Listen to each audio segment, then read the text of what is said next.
welcome to the Black Lotus podcast. I am your host, Mike Blue, and today I'm with a very special young man. You know what I'm saying? He is a boxer, up and coming. You know what I'm saying? I feel like his hands, though, they're not amateur. You know what I'm saying? So you gotta watch out. Watch a slap boxing match that he posted. He is terrible. He's terrible at that. But that's fun for sure. Yeah, bro. But welcome, bro. Welcome to the Black Lotus podcast. Tell us a little bit about yourself. You know what I'm saying? How did you start boxing? Started boxing. I met my coach through selling hoodies. I was taking my little sister to this little event, to go get her some food and stuff. I heard they were doing at Art Pal, and as I was selling my hoodies, I ended up coming across a boxing coach, and his name was Alex.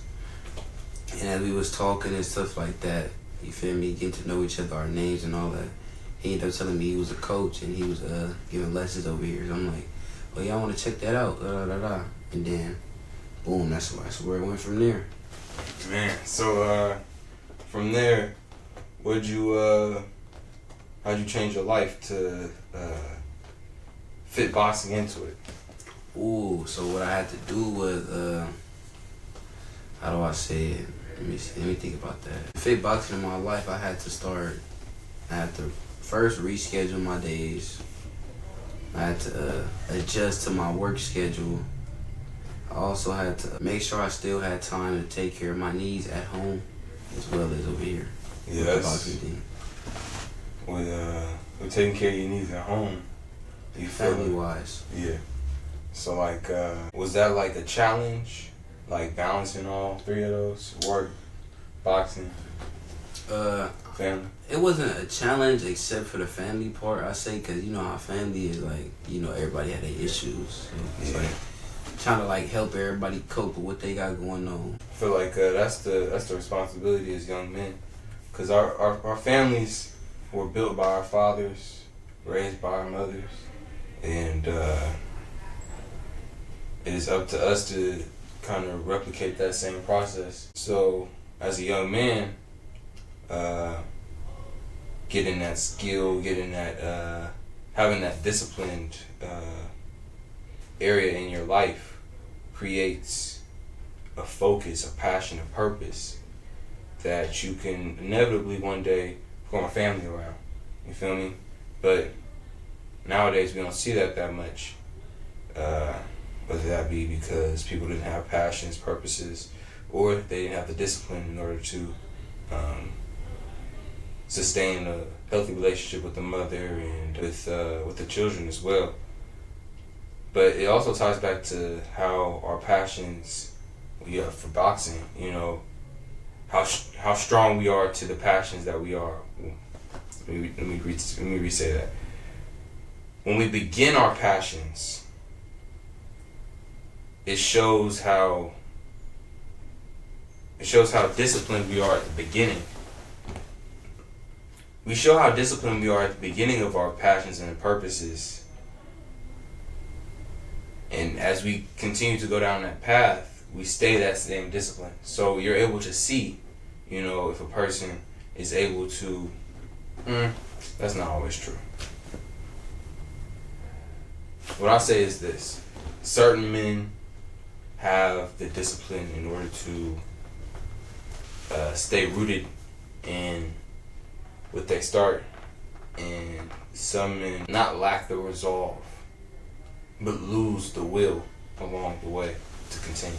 I feel like those type of men, they really just be needing that person to stay on their head. Be like, man, little bro, you need to get back on your stuff, or that's what them type of dudes be needing. That's what I hear a lot. And what I see, because, like you just said, they'll slack off, but when they get that person that's, on their head about, get back on that, they get back on it. Yeah. But a person like me, though, I got to keep myself, on my own stuff, because if I don't, ain't nobody gonna, you feel me? Yeah. That's because at the end of the day, ain't nobody else out here ain't nobody else out here looking out for us except for ourselves, And I feel like a lot of times even I lose track of that. I really think that certain people have my best interest at heart. But that's not the case. You only have your own best interest at heart. So, as I keep moving in this world, not to interrupt you though, but before you continue though, I feel like the closest thing you're gonna get to somebody that does have your best interest at heart is a female. You ain't gonna get it from no dude. It's fair. Cause the dude gotta put himself first, you know. But yeah, I say a female, you'll get that type of love from her. As long as she the right one for you and she not one of them toxic ones, I should say. Yeah. Yeah. Cause you do got them out there. But let's tie all this back to boxing and stuff. I feel like the discipline that you have now is gonna take you farther than most boxers. Is what I was gonna say. And I wanted to know what keeps you disciplined.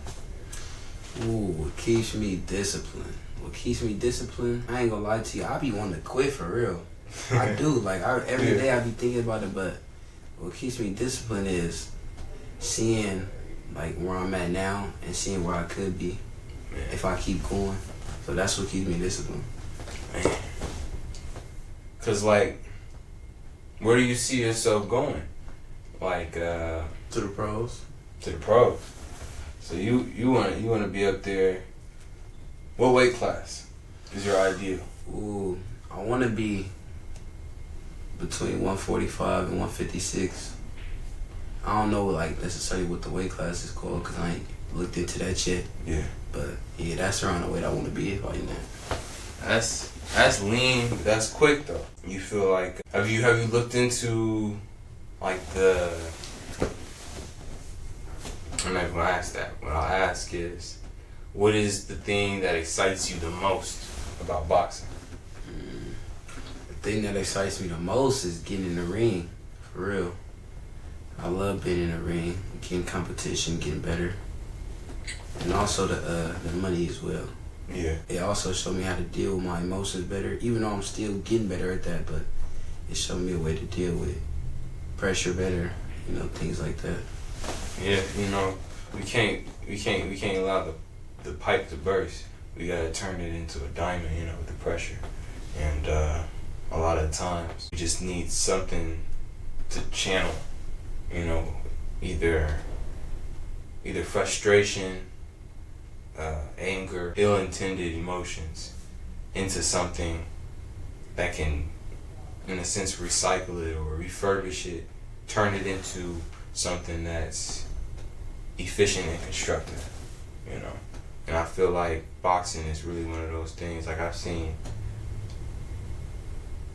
it change people's lives. Like I have one partner who started boxing. He doesn't box no more, but what happened to him? He found interest in something else, I should say. Be like that sometimes, But when he was in it though, you could tell like the process changed his whole mindset. You know what I'm saying? Like he went into it really lost. He was going through a little bit of depression, but his depression was like kind of like outward. Like he was like, it didn't look like depression. It looked more so like rage. He would take it out on a lot of people, teachers and all that stuff. When you see a person really just funnel all that emotion into something that's like constructive, you see power. You know what I mean? Like you see how, like if you put water into a 16-gallon basin, like a 16-gallon basin, it could either resume or assume that shape, or if you put a hose on it and weight on top of it, it could pretty much shoot through concrete, and that's only through funneling that amount of energy, if you will, amount of emotion, and built up e-stress, de-stress. What is e-stress? I never heard that. So e-stress is the good stress. So like when I come to work every day because I love these kids, that's e-stress for me, because yes, they running around, yes, they're loud sometimes, they talk over each other, but it's something I enjoy doing. Versus distress is when I go to my other job at the port and I don't like them. So, I be feeling some type of way. But it's all about that balance. About having situations where it's not the best and comfortable environment for you, but you also have the work ethic for when you are in that comfortable environment, so that you can go harder. The distress kind of shows you how strong you are at defending yourself, and the e-stress kind of shows you how good you are at not necessarily offending others, but putting the offense towards the world. Trying to change the world through your will and through your ways. But e-stress, it's just good stress. Distress is bad stress. De-stress, distress. But all that to be said, though, what do you feel like? Where do you feel like your ambitions are for life? And how do you think that ties into boxing? My ambitions for life really is just to have wealth for my kids, be at a stable enough mind frame to be able to teach kids how to deal with certain problems they're gonna face, how to deal with their emotions, stay disciplined even when you want to quit, and to just show love to the community. At the end of the day, that's all we can do. Like, the village that raised us, we have to eventually either create a new one or give back to that community, so that the energy that was given to you doesn't go to waste. And I feel like wasted energy is all this accumulated wealth. We see all these billionaires, trillionaires. The money is just a symbol. It's just a symbol for the energy that they have accumulated. What does that mean? So, like, think about it in terms of time. If you were to look at the amount of minutes, seconds that you've been alive, you would be astonished at all the time that you've wasted doing things that aren't, that didn't add up to what you are trying to do now. But also you gotta look at it like this though. All the time that you did waste also helps you determine what you want to do now. That and it is what led you to, well, actually it's exactly what you said. It's what led you to the path that you are on right now. And so we have to look at the time that we spend on the same way. Like, you sleep, that's like neutral time. But you get up, you go to work, that's time towards somebody else. You eat something healthy, that's time towards you. You spend time learning something for yourself, watching a movie, relaxing, that's considered time for yourself. Even though the relaxing part could be considered neutral in my eyes, for others it's considered time for yourself. And that's a positive thing. But you start to weigh out how much time you're spending for other people, you start to be astonished at the amount of energy that you're putting towards that. I agree with that too, because in high school I did that a lot. I put my energy into a lot of people, making sure they was always good before I was, and I always at the end But it also equates to money. It's like we put all this time into somebody else's, dreams for like $17 an hour, when our dreams could be really bringing us in over $50 an hour, $60 an hour, $70 an hour, But and from some and most people nowadays, I'm comfortable saying a lot of people are really underestimating like their hourly wage. Like, we settle for these jobs because we feel that somebody has to do them, but these jobs are here for a reason. These corporations give you these jobs for a reason, because you are willing to take it instead of creating a job for yourself, But also you gotta look at it like this too though. You gotta start here to get to the level. Yeah. So that brings it to how it makes things equal, right? The time that we give to them and towards their purpose, it's not we're just giving it to them. We get something in exchange, and that's money. And they know that's what we want, so they feel like that. Some people get comfortable with getting that exchange, and they don't want to get more. Exactly, and then they lose sight of what they actually want to do with the time that's theirs, right? And so they'll keep spending money thinking that it's actually creating more time for themselves when it's not.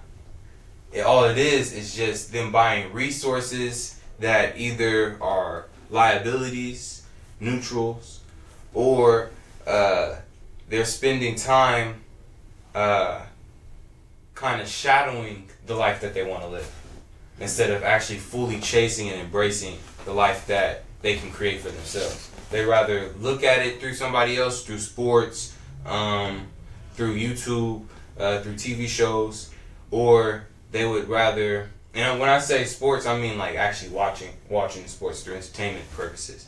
Not actually doing it, because that's a completely different field, and I'm actually going to bring it to that. They'd rather watch it and live through it through the screen than actually live it themselves. And so, bringing it full circle, you actually boxing, a lot of people are going to be watching you. You know what I'm saying? You're going to create a personality, a brand for yourself.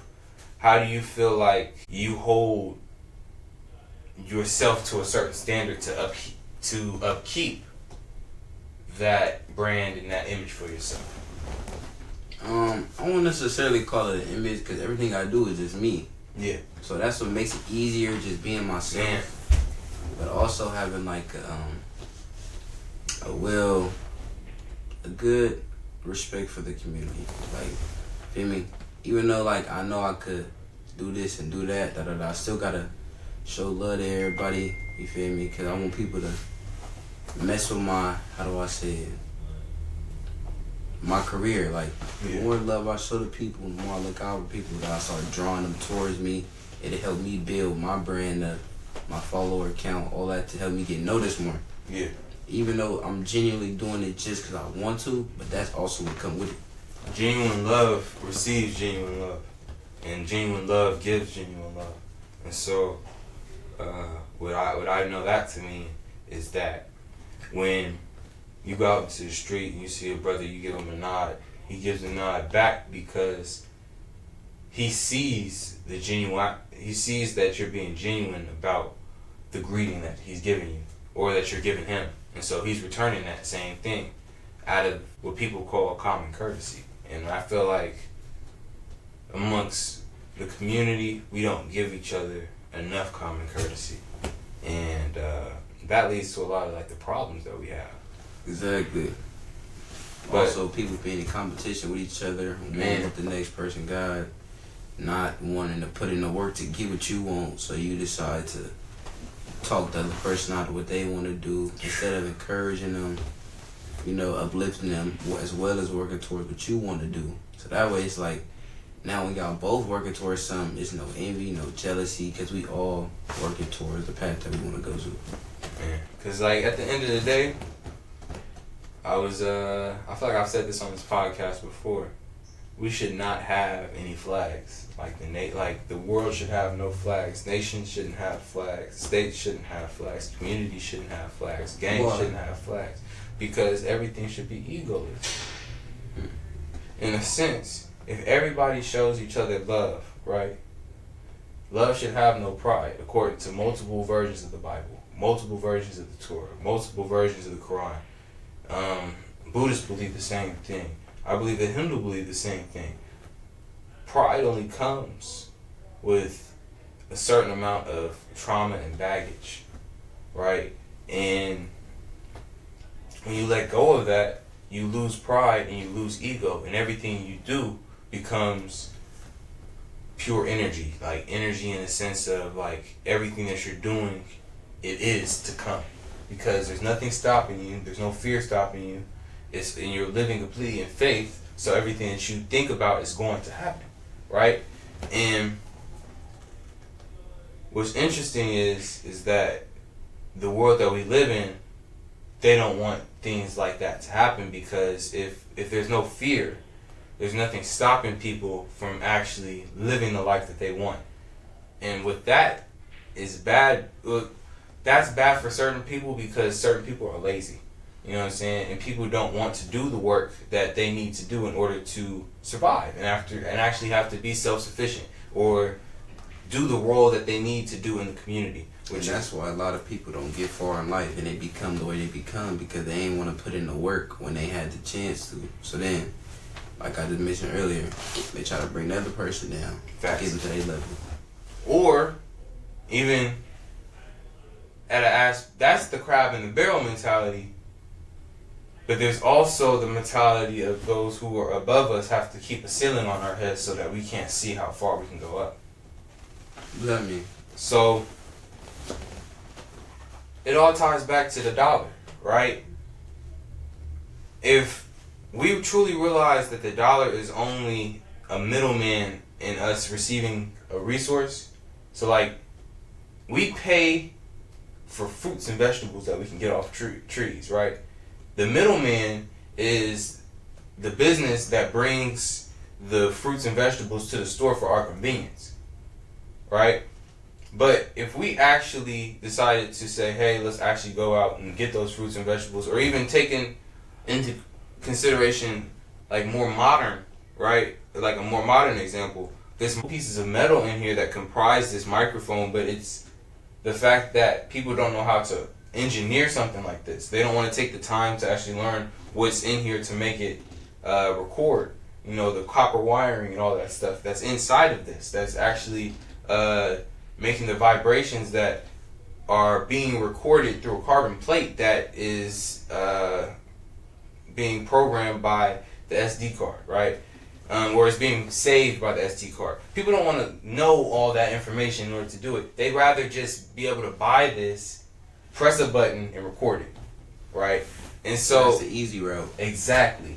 But in society, we have become so accustomed to using money just to get to that easy route that we don't even think about what it is to take the hard route, to take that long route, to actually do the things that it takes to actually make the things that we need to survive, or the things that we need to have in order to survive.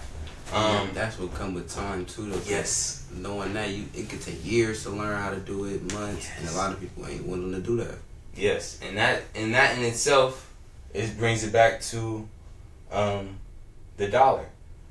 The people at the top know that, so they hire all the people who know how to do it, pay them the same money that they take from us to manufacture it, so that they can keep all the money at the top, which is why the wealth gap continues to keep growing, because we continue to release or relinquish our power of doing things and knowing things and being able to manufacture our own realities, and we exchange that for having more money, accepting more conveniences out of a sake for a more efficient life. But when we replace everything with computers, when we replace everything with AI, people are going to run out of jobs. People are not going to have money. People are going to resort to violence, to robbing, to stealing, to temporary pleasures. And I got something to say on that too, with the AI thing. So by them bringing AIs, I wonder how do they see how that's gonna benefit the community if they know that's what it's gonna lead to. You feel me? Because people gonna need jobs, they gonna need money. So by you replacing the people and putting computers and AIs in their place, what about the people now? Facts. What do they do? Facts. And it's funny because we as people, we always say like that's what's coming, and the more that we say that that's what's coming, the more we accept it. The more we accept that that's the reality that's going to be, the more of a possibility that's going to be the reality that we live in, where nobody has jobs, everybody's broke on the street, hungry. But how they see that is a more efficient life for themselves. They can sit in that penthouse for decades and not need to come down to the ground level where we are. And that's how they want to set up society. That's the quote unquote New World Order. But what we have to do is really take just a deep breath and notice that what we're breathing in is just straight chemicals and smog in most of these big cities. And realize that, or actually just ask the question of, why am I here? Like, is my job something that is going to lead me to having a healthy life? Is it going to lead me to having a fulfilled life? Is it going to lead me to having healthy thoughts at that? You know what I'm saying? Especially when you're in a big city and you're surrounded by a lot of negativity. Like, most of your thoughts are going to be negative. But to bring all that full circle, right? As I think about tomorrow, as I think about what's going to happen with all this AI stuff, it's kind of a blessing in disguise, because it shows us what we kind of don't necessarily have to worry about.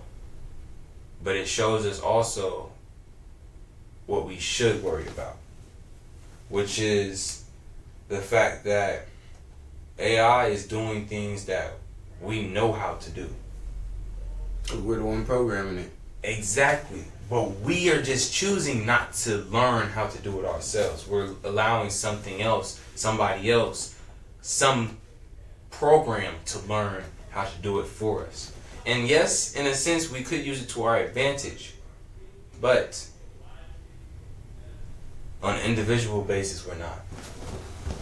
And that's the thing. Placing people with AI, they should use AI as like a backup resource. So like if the human don't got an answer to something, we could just ask the AI. Or I would even take it a step further. I feel like, not in the sense of human superiority, I feel like the human should be telling the AI what is the most humane response possible. You know what I'm saying? Because the AI could do the work and just allow the human to be the guider, instead of the human and the AI having the AI guide the human's thoughts.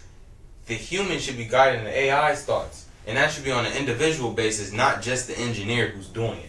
Not just the software engineer. It should be every human. Every human should be able to tell ChatGPT exactly what it needs. Not only that, but what bias it should have. What outcome, what evidence it should take in consideration before producing a certain outcome. Like, a lot of these things we do not think about. And the engineers kind of want us to just ignore the fact that they're the only people who give the AI the knowledge that the AI has. So, like, let's say an engineer just happens to be a psychopath, right? And wants the AI to have certain homicidal or terroristic ideals, right? I thought of it like that. That AI is going to have that as the goal. That's why the Terminator happened. That's why the Matrix happened, because that engineer, that developer had that in his mind, and he put that into the mind of the artificial intelligence. That's deep thinking. And we're supposed to just trust the people who are guiding the industry. I saw something the other day that really disturbed me. This dude at Google was saying that he got up during one of their press conferences. He was a worker. He was like a software engineer at Google. And he got up. He said, "I'm not going to continue to work for this organization that is profiting off of the technological innovation that's also being used for surveillance in Gaza and in Palestine right now." And when you think about, I don't know if I said this, but this was a Google worker. When you think about how big and vast Google is, they are known by everybody in the world. All 8 billion people in the world know who Google is, even if you're a baby. That means that Google also knows 8 billion people. Because they're taking tabs. Like, why would you not think that they're not taking tabs on everything that's being searched? There's a database full of everything that anybody has ever searched. Now the question is, why is it that we continue to why do we continue to relinquish our power of privacy to something that doesn't want to benefit us? Or that has, in a sense, I don't want to say godlike knowledge, but an almost omnipresent knowledge, where like, even us recording this right now, they could be surveilling us because I'm using Google Chrome. For all that to be said,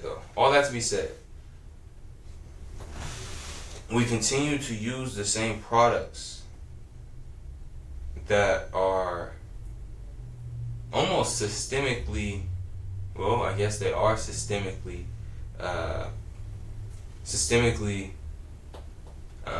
accumulating to our demise. But all that to say, the community, I feel, needs to understand not every part that's at play for their demise, but just enough to get them upset about how exploited they are.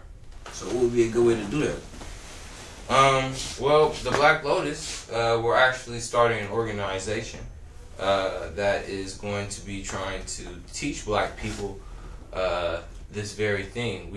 Our mission is to promote the abundant mindset amongst ourselves against the effects of mass incarceration, redlining, gentrification, corporate racism, institutionalized racism, and systemic racism, to combat the genocidal effects that are being pushed on us across the world, whether that be Africa, Asia, Europe, the Americas, and Pacific Islands. But the main thing that we have to push is the experiences that we all go through, because nobody understands them unless we sit down and have conversations like this. I agree. And not only sit down and have these conversations, but actually document them, so that we can look back and analyze why we thought the way that we thought, and even come to better conclusions at a different date, because back in the 70s, I believe we had all the answers. We just didn't document it enough. In the 90s, we began to document a lot of these answers, but the publishing and the distribution of it is not global enough for us to understand it at a massive level. And I believe that the disconnect that's going to happen after our generation, after it's all documented and after it's all distributed and published, is that we're not going to have enough communication amongst each other. But that's a problem that is still here. We just have to worry about tackling one at a time. So getting everything documented and distributed, that is our number one goal. That is our number two goal. Our first goal is to first educate black people in the ways of abundance. And also how that we can do that is by also making it entertaining to learn. Like through sports, teaching kids how sports builds discipline, and discipline builds a lane of intellectualism in itself, because you begin to see certain patterns within your discipline that resemble other patterns in other fields of study and other and just in your overall life. Like for instance, my partner's been telling me to go to the gym for forever, and one thing I noticed that's different between us two is that where I'm not the most consistent in everything, he's consistent in almost everything he does. And that leads to two different variations where I'll come up with new ideas that take that back. I'm gonna switch that angle. As he stays consistent on his path, it's interesting to see how much deep he's able to get into his field of study and within to his craft of writing. Honestly, it's very interesting to see how his thought processes have changed over the last 4 or 5 years. But yeah, that's all through working out though, you know, and it's interesting to see how working out can really change your life and how it can change your perspective on life too, because it adds that certain level of discipline too. But anyway, this is a good part to segue into. How do you feel like where you were in life before boxing? How do you feel like it has affected? How do you feel like it has fueled you to get deeper into boxing? Or how do you feel like it is fueling you to stay in boxing? What really fuels me to stay in boxing is, like I mentioned, seeing where I could be, but also the situation I could put my family in if I keep going. Not even just like not the family that I'm with, like that I was born into, but the family that I'm gonna create. Yeah, that's real, bro. I be thinking about that often too, like, what's little man finna be doing running around on? Like, is he gonna be running on carpet in an apartment that I'm paying rent in, or is he gonna be running on the hardwood floors that I built myself? Exactly. You know what I'm saying? Like, that'd be so dope, like for real, showing your kids like you can really do anything in this world. facts. Like that's really what I want to show my kids, you know what I'm saying? Because like, I feel like our parents kind of just stopped at the fact that we can have anything we want in this world. I want to be able to show the next generation that this is their earth. They can do whatever they want. You know what I'm saying? Like, the world is so limited because we have to operate within the norms of society. You know what I'm saying? Like, you can do whatever you want, but you have to do it a certain way. I want people to understand that you don't have to do it a certain way. You can do it however way that you want to do it. Just if you just decide to put the work in and stay consistent and disciplined in it. And that's where I am right now. I got my vision. I got my goals. I just got to start going to the gym and staying disciplined. You know? Why not start today? Shit, let's go upstairs, bro. Oh, yeah. Hey, matter of fact, we finna just do it. We finna make it happen. We'll catch y'all next time on the Black Lotus podcast. Let's wrap that up a better way. This has been an interesting podcast. I feel like a lot of like games, you know, it was transpired here today. A lot of game. I feel like I want to first and foremost thank you for coming on. Always. As we continue to go, I feel like you guys are gonna see a lot more of James as an essential stage because we're trying to get him into the organization. If you guys want to join the organization, we could talk about it. We're gonna figure out how we can all organize the best way possible, and the more the merrier, you know. But as we always like to say, as long as you guys show love, we'll stay consistent. One love, y'all. Peace. All right, let's go to the gym, bro. Let's get this work in. I'm serious. How is it?